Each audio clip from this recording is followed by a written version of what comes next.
Welcome to the Wally Show Aftercast. All the stuff we did not get to during the course of the show today. And it's funny, we're just kind of we talk about the life stuff with you guys.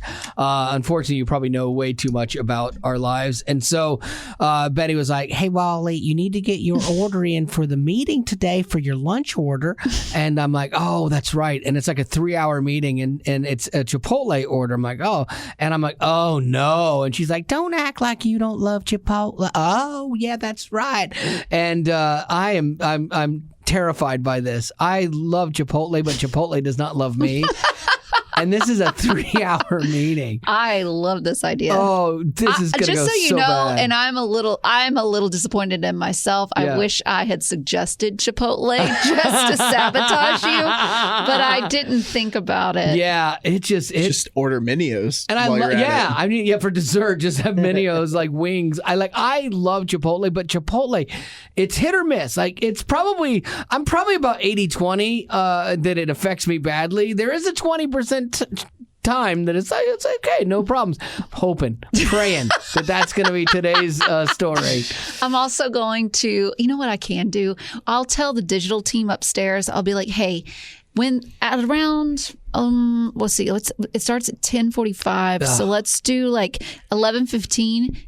Is that 30 minutes or 20 minutes? Yeah, no, it's 30 minutes. Yeah. Okay, let's do 11:05. I need you each to take up the bathrooms on both sides and lock the door behind you, okay? That way you're going to be literally sweating. In a mess. Yeah, it's unbelievable. So that's what my day is going to look like today. Yay. Because the worst is what happens before that. Like when your stomach's gurgling and you're not feeling good. We've all been there. And then, you want or need to pass gas. And then It's like the check engine light is on for your body. Exactly. Yeah. And you're like, oh, how do I do this? Like quietly. And then, I'm not looking forward to those. Like, it's going to be yeah.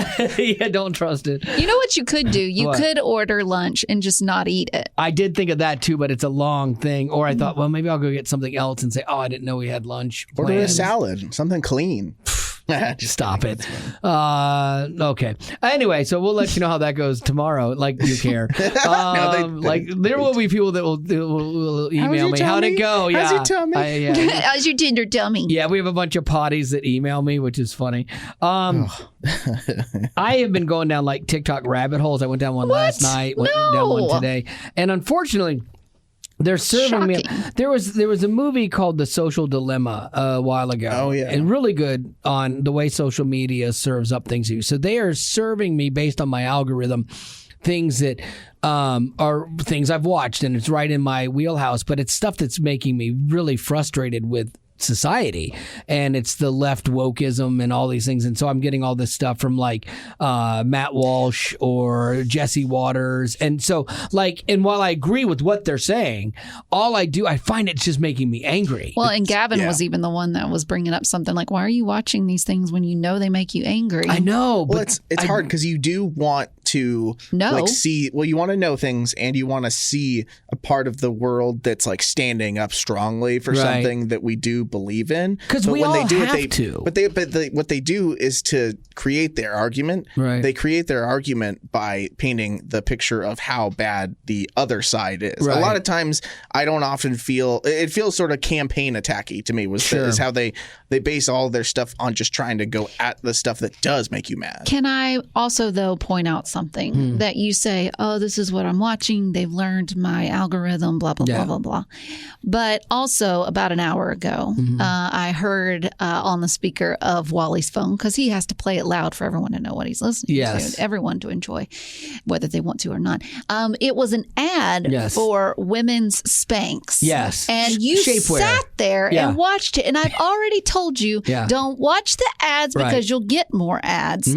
Yeah, and we do get more ads. And you were watching one about shapewear, which you don't even, and that's not even meant for you. But it's so funny you bring this up, because I was going to talk about this for the record, that you bring it up and you're like, it says it's shapewear for women for mommy tummy. Why would you even be watching this? And I'm like, well, there might be someone in my life that has actually used the terms mommy tummy before, and I'm watching it to see if it's I wouldn't buy it for a Christmas or a birthday gift, but maybe just a surprise gift somewhere. If she says it's something Never do that. Never do but if that. it's something she says she's self-conscious about. I don't care. Really? Don't ever do it. But she said. No, it does not matter because it's a test. I will tell you it's a test. Don't do it. The only thing that could...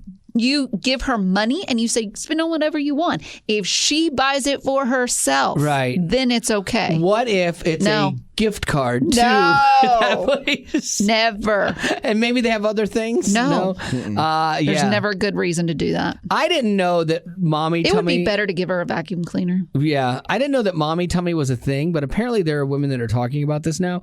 Because remember for years, like people said postpartum, and you're like, that's not real. And then you come to find out, that's a really real thing.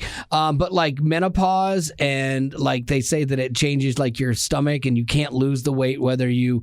no matter what you do. That's so lame. But then I also know that my wife and I, it was someone else in my life. Like we don't eat the best either. Like we polished off a pan of fudge, and so polished off. Yeah, a whole pan between the two of you. Between the two of us, plus my sister was there for a little bit. But I will tell you this: I did the most damage. I 100% ate the most. But. Like, I'm like, is it really Mommy Tummy, or are we just not maintaining a better balanced diet? I don't know. Well, I think that there can be danger in like writing the wrong narrative for like the reason why you are the way you are. Right. Because if you're blind to the real problem, then the solution will never arrive. if Mommy Tummy is not a thing. No. Then just eating how you want is the problem. But if Mommy Tummy is a thing, then it doesn't matter what you have, So I don't know. I don't know what to believe anymore. Now I think you're digging yourself a hole. Okay, so I'm not going to buy that for her. No, and stop watching the ads. But I watch ads for you too. I watch ads for you too. Oh, so I need the tummy shaper? No, just different things. Like I watch ads for things like that are cat related. That I thought, she'd like this, or self-defense related, or things that are appropriate to like Don't your justify life. your actions. You get a gift out of that. I do. I watch things. I think, Gavin would like Christmas that. is a couple months away. It's a flashlight that turns into a lightsaber laser, and you can cut things with it. But it's like $800. Oh, I'm worth it. Yeah. Then why did you tell him that? Because it's super cool in case he wants to go get it himself. Or tell his wife. Tell your dad, like for Christmas. It's a lightsaber. It's a flashlight that's so hot. I just gave away a lightsaber. Oh, you did? Yeah. Why? Because it's taking up space. What? I still have the one that you gave me for my birthday like 2+ years ago. I can't believe you gave away a light. Was it a nice one? Well, it was to my friend's daughter. We were in the backyard, like just, and I was like, "You can keep that one if you want." Oh, okay, but it wasn't like one of the good ones from. No, I don't have a good one. No. I personally, I love it to death. I would never spend the $300 on the super authentic-y looking ones. Yeah, they are cool though. They're cool. They are cool. But not for me. Okay. Lady Rock, what do you got? Oh, it's my turn. Yeah, it's your turn. Okay. Well, and no death or dismemberment. Yeah. Hey. Yay. So Drew Carey, you know him from, I knew him from Whose Line Is It Anyway? And the Drew Carey Show. Oh, I never watched that. But now he's the host of Price is Right. Mm-hmm. Still, he's not as good as Bob Barker, but what are you going to do? But so I guess he is he has been helping the Hollywood writers strike. He's helping the writers. So it's day 143, of the writers strike. And there has been rumors that they are working on they things think that today they have a tentative agreement that today should be signed and they should be able to go back to work tomorrow. I hope so. I'm tired of seeing stuff like that in the news. Like, we get it. You want more money. So Drew Carey, he said, hey, I want to help. And he did this at the very beginning. He said he would open a tab at Bob's Big Boy Diner. Oh, Bob's Big Boy? And it must be close to where the strike is happening because a lot of people are showing up and they're putting it on Drew Carey's tab. And he said, fine, you do breakfast, you do lunch there, and I will cover it. Nice. Okay. That was very cool of him. That is cool. That could run up. Yeah. Rumors are that each week the total goes up $10,000. Oh my goodness. Does he have that kind of capital? We know that the tab so far could be as high as $60,000. Wow. So it's somewhere between 40 Just and for 60,000. And that's probably not a ton of money for him. Like, I mean, he's not making bank like some of the other guys that are, 100 million guys. If he believes pretty well, if he believes in what they're doing, then what he's getting out of this is loyalty. And good press. Good point. So good for him. Like, it's worth $60,000 for that is worth it for sure. And they started some kind of hashtag where it was like, thank you, Carrie, or thank you, Drew, or something like that. So but hopefully he's not doing it for that. No, I don't think so. I think it's just his way of showing that he stands in solidarity with the writers. Right. I mean, writers have made his career, and stuff. He probably was one for a good amount of time. Yeah, and it's interesting though that the writers have reached an agreement. So they're like, "Yay, we reached an agreement!" But the Screen Actors Guild (SAG) still out. They still haven't come to an agreement, and so they did a press release yesterday about this, congratulating their brothers and sisters, and then we're hopeful that we too can come to a positive reconciliation. But they're still out too. So you got writers, which will help things like the talk show, The Dilemma that Drew Barrymore had. So that'll be good. Late night show. Well, but then Fallon and them, they theoretically could they do the show because they're members of SAG. So I don't see how they could do the show. I don't really understand it, if I'm being even honest. Barrymore, like she's a member of SAG. So her going she said she was going to do it without writers. Right, but she's an actress, and so the actors are on strike. Actors can't even promote movies right now. And so it's interesting that maybe it's seen different as you're not in a movie. Yeah, because it's not like you're doing not a television show. You're not, but you're not acting. Honestly, right? I don't know. I would think it would be separate. There's nothing to brag about because Hallmark Channel had to hurry and get all 40 holiday movies put together, and they did and those actors are on the group. Screen Actors Guild. Whatever. I don't know if they might be or might not be. They're all Canadian. I think they're all Canadian actors. Oh, so Canadians don't count? It's a Screen Actor Support Group. Yeah, we don't count them. What do you got for birthdays? Poor guys. We got one. This is Abigail. It's a little late, but that's okay. So we want to wish a belated happy birthday to her uncle Dave. Uncle Dave, happy birthday. Happy belated birthday.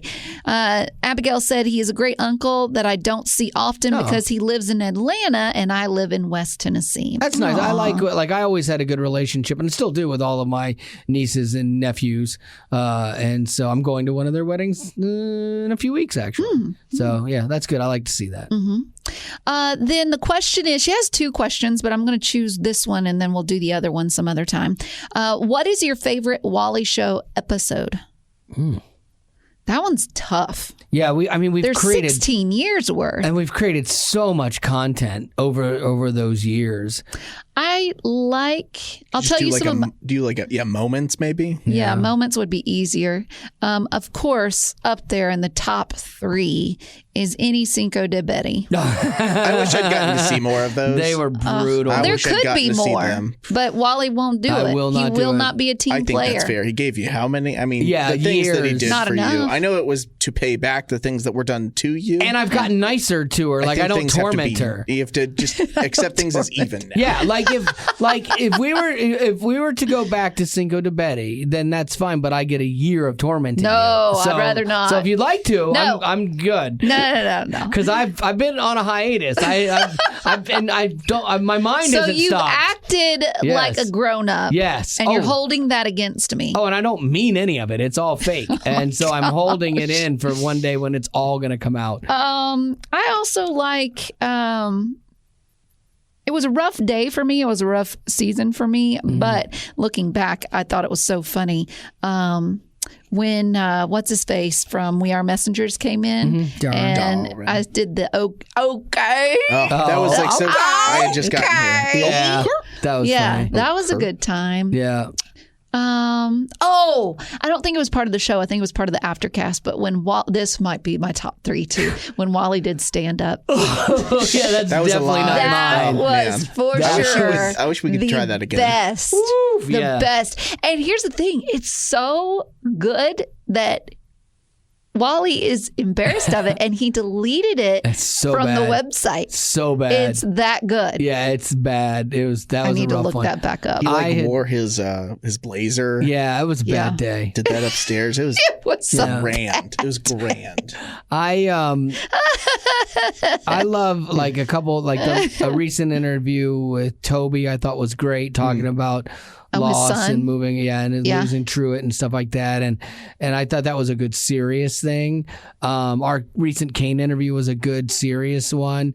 We've had so many fun, bizarre things over the years. When the kittens came in for my birthday. Remember the monkeys? The baby monkeys? Yes. We had baby monkeys in. Remember Mr. Freckles and he fell asleep in my arms? I do remember Mr. Freckles. Gosh. Any of our games are really fun. Like I'm thinking, I've been here, less than everyone, but like I'm thinking back to like having like Colton Dixon stick his hand in mayonnaise is hilarious. Yeah.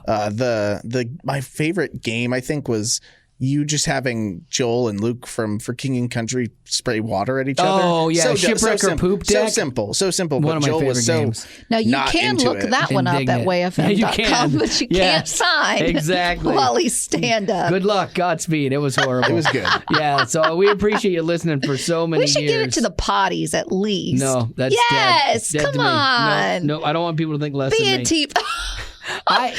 So I go in the bathroom and I had so bad. I forget the jokes. I should have just. I say I should have just riffed, but I couldn't have done that because you guys were not going to help me. No, like if I'm in a crowd where I just riff and I'm picking out things, they want you to succeed. You had people there who were like ready for failure. I was thinking of dead puppies. The whole time. Exactly. Yeah, the whole time. You were not helping me. You were like, can we? Yeah. Oh, good times, all guys. Right, that's gonna do it for your Aftercast. Thanks for being a potty. Growing up in poverty has never been easy for children, but with the added challenges of the pandemic, conflict, and natural disasters, families around the world are facing an unprecedented food crisis. Unfortunately, those who are already hungry are now even more desperate. But by sponsoring a child through compassion, you can help provide life-sustaining essentials such as food and clean water. And with your compassionate support, that child can not only survive, but also flourish. You can find out how and choose a child to sponsor when you click on the compassion banner at wayfm.com.